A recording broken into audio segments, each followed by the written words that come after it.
Bonjour tout le monde, ici Biscuit. Aujourd'hui je fais une vidéo un peu particulière. Je suis en présence de mon ami ici qui va se présenter. Bonjour, moi c'est Elias, je suis coiffeur et coloriste et aujourd'hui on va faire les cheveux de Biscuit. Nous allons faire un gris bleuté à partir de son turquoise. Wouhou! Avec Olaplex. Très Le nouveau important. produit révolutionnaire américain qui permet de décolorer sans perdre de dégâts dans les cheveux.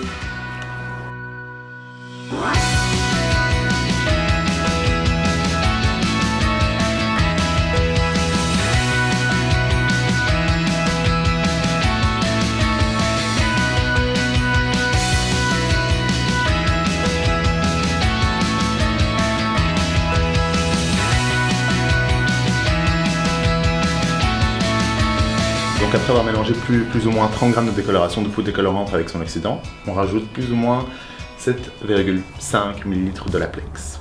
On l'a mis dedans juste après avoir mélangé l'oxydant et la décoloration ensemble, c'est le dernier produit qu'on rajoute.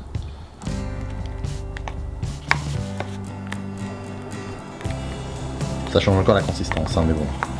Avec la chaleur et l'air qui passe, ça va un peu oxyder la décoloration, elle va un peu durcir et prendre une pâte un peu plus dure et plus mousseuse. C'est comme de la pâtisserie. Pour obtenir le gris d'Elodie, je vais d'abord utiliser des sums permanents pour elle. Mais pour vraiment perfectionner la couleur et être sûr que ce soit un vrai bon gris qu'elle veut, un gris bleuté, je vais utiliser des produits professionnels. Du Revlon, en ton sur ton, du Goldwell et du L'Oréal. Celui-ci, vous pouvez l'obtenir chez les grossistes et les commerciales de coiffeurs, mais ceci, c'est plus difficile à obtenir. Vous pouvez très bien utiliser ceci, qui fonctionne assez bien, pour retirer un peu les reflets orange et vraiment devenir un beau gris bleuté.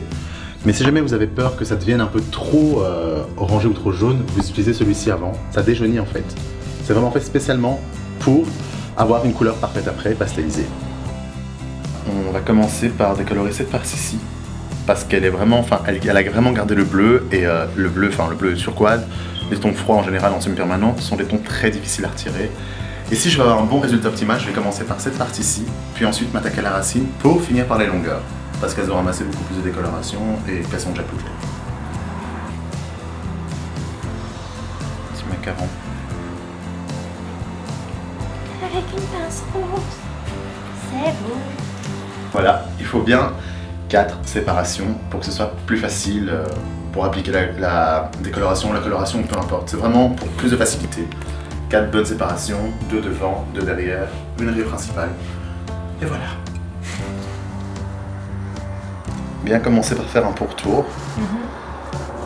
Comme ça tout est pris déjà et comme ça quand tu fais tes séparations, tes parties sont déjà touchées et tu n'as plus qu'à refaire tes séparations, elles se feront d'elles-mêmes en fait. Appliquer des deux côtés pour ne pas avoir de sales blagues. Ouais. Bien remonter là où il y a vraiment beaucoup de bleu parce que là vous voyez c'est vraiment plus bleu qu'ici, ici c'est vraiment plus verdache tandis qu'ici c'est vraiment bleu turquoise. Ça regarde mes cheveux. Oui, on voit que c'est bien resté bleu, que la couleur a bien été absorbée, ce qui fait que c'est ça qu'on a dégagé en premier parce que les racines sont naturelles, du coup ça décolorera directement et ça va directement blondir, il n'y aura pas de reflet à retirer. C'est là la différence, c'est pour ça que je commence par la partie qui est déjà trop colorée. Et bien appliquer une couche épaisse. Parce que si vous n'appliquez pas cette décoloration, ça va pas se décolorer, ça va juste faire un dégagement de décoloration et pas vraiment décolorer. Ça va vraiment mal décolorer, ça va faire comme si vous avez appliqué ça comme si vous n'en avez rien à faire, quoi. Donc ça n'aura pas. Ouais voilà, mais je peux pas dire le gros mot. Beaucoup de gens croient qu'on peut décolorer avec les boîtes L'Oréal Préférence, que ce qui est marqué sur les boîtes fonctionne. Ça ne fonctionne pas. Rien ne vaut le vrai matériel de coiffeur. Ça commence à s'éclaircir. Et c'est là qu'on voit le reste de couleur qu'il y avait et qu'une fois elle a ramassé de coloration, plus ça reste bleu, plus le cheveu a absorbé de couleur.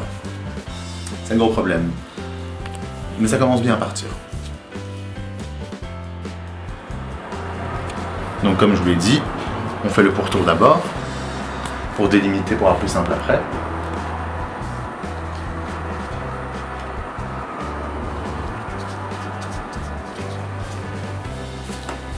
Tout en évitant la racine le plus possible parce que bon, comme vous l'avez vu, j'ai un peu débordé sans faire exprès, mais c'est pas grave.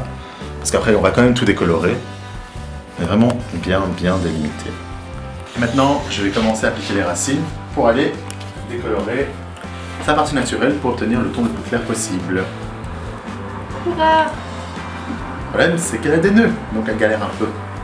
Et surtout, faites bien attention de bien appliquer à tous les endroits parce que repasser une décoloration sur des parties où il reste des petites taches, c'est plus galère qu'autre chose. Donc vraiment, faites attention. Limite, si vous êtes seul à le faire, essayez d'appeler un de vos amis ou une de vos amies pour faire l'arrière au moins. Ouais, vraiment, pour avoir de l'aide. Juste l'avant, si vous pouvez faire l'avant toute seule, c'est bien, mais vraiment, pour que ça soit vraiment optimal et très bien fait, demandez de l'aide à quelqu'un. C'est pas un truc qu'on peut faire comme ça seul. Ah oui, une bonne astuce. Quand vous démêlez un cheveu, pointe, longueur, racine. Toujours, sinon vous cassez le cheveu. Il casse et devient élastique. Et ça vous fait des petites cassures et des petits cheveux qui vont dans tous les sens, qui sont incoiffables. Comme ça, vous savez. Et surtout, si vous voulez avoir le temps de le faire correctement, ne commencez pas à mettre de l'aluminium ou des mèches ou du cellophane tant que vous n'avez pas fini, parce qu'à l'air libre, l'avantage c'est que ça agit lentement et vous vérifiez le travail. Vous savez s'il faut s'arrêter d'appliquer et rincer la partie en question ou alors laisser. Tandis que si vous mettez sous gaz, on va dire, ou sous aluminium ou quoi, ça décolore, vous ne voyez rien et des fois ça fait des résultats assez décevants comme des brûlures ou des cheveux cassés, des cheveux élastiques, des cheveux chewing-gum, et j'en passe. J'ai appliqué toutes les racines et toutes les parties bleues. J'attends un peu que ça agisse, que ça éclaircisse, comme ça on a une bonne égalité, et ensuite je vais rallonger sur ces longueurs qui sont restées un peu verdâches. Et avoir un fond d'éclaircissement plus ou moins homogène pour après pouvoir appliquer le gris et avoir un beau gris bleuté. J'ai bien malaxé pour faire entrer le produit.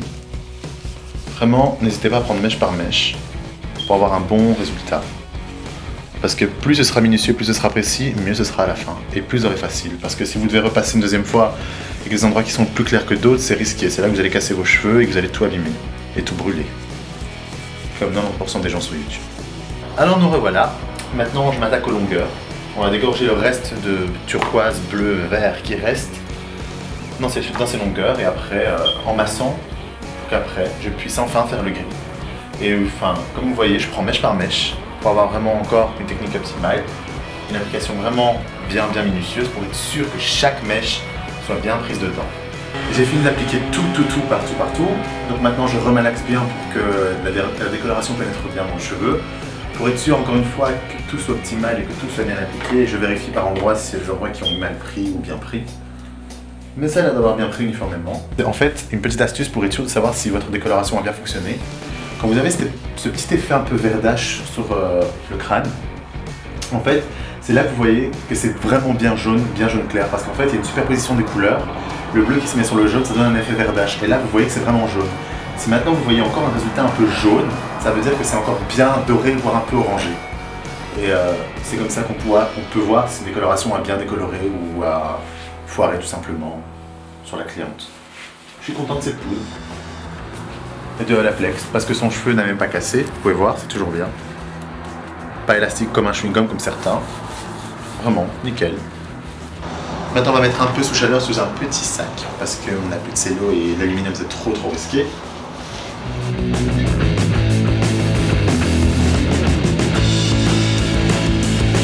Vous pouvez voir, on a un peu lavé les pointes, et c'est une bonne base, ça a bien éclairci, et encore, c'est mouillé, donc ça veut dire que quand c'est sec, c'est encore plus clair.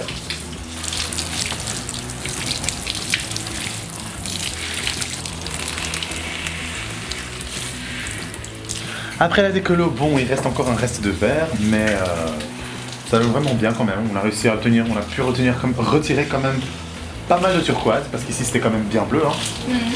On a tout retiré. Maintenant, je vais essayer d'encore retirer le reste de vert pour être sûr de ne pas avoir de sale black quand on va appliquer le gris. Mais sinon, la base au-dessus, c'est une base parfaite pour du gris.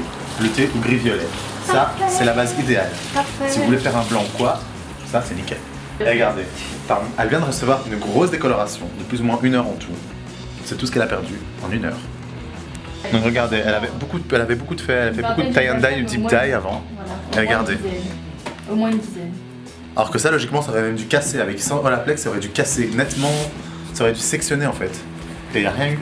Bon, ok, ça a tellement été poreux que ça garde encore un peu le turquoise, le bleu-vert. C'est là vraiment qu'on voit qu'il reste encore un peu de turquoise, bleu-vert, mais il y a encore moyen et surtout, c'est en super bon état. Il n'y a rien à dire, ses cheveux sont nickel.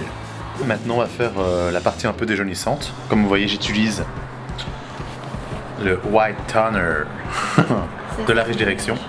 C'est un peu lilas, c'est parce que comme elle est bien jaune, enfin elle tire plus vers le jaune que l'orange, là on peut se permettre d'utiliser quelque chose comme ça. Si maintenant elle était plus orangée, on aurait utilisé un truc légèrement plus bleuté.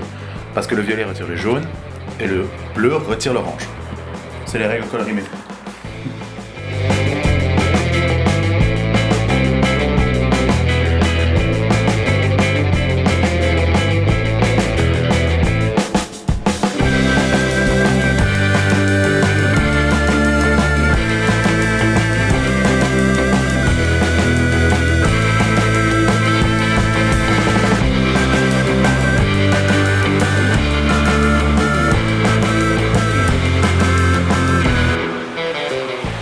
Malgré que c'est resté légèrement un peu vert, enfin, vous voyez, c'est vraiment hyper clair. Sur ce genre de base, vous pouvez appliquer des gris, des bleus, du rose. Ça peut passer du rose, peut passer du rouge, du violet. C'est vraiment clair. C'est parce que, comme c'est un reflet bleu qui s'est vraiment accroché dans son cheveu, c'était plus difficile, mais comme vous pouvez voir, c'est vraiment très clair.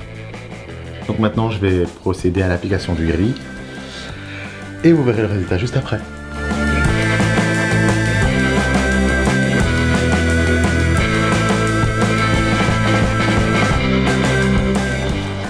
Bon là nous sommes en petit stress parce que c'est bleu, mais la colo est bleue. Il y a écrit argenté mais c'est bleu.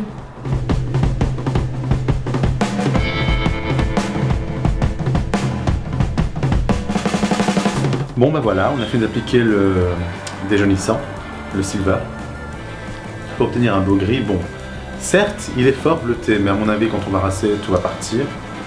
Et le temps de pause est de plus ou moins 20 minutes. Donc.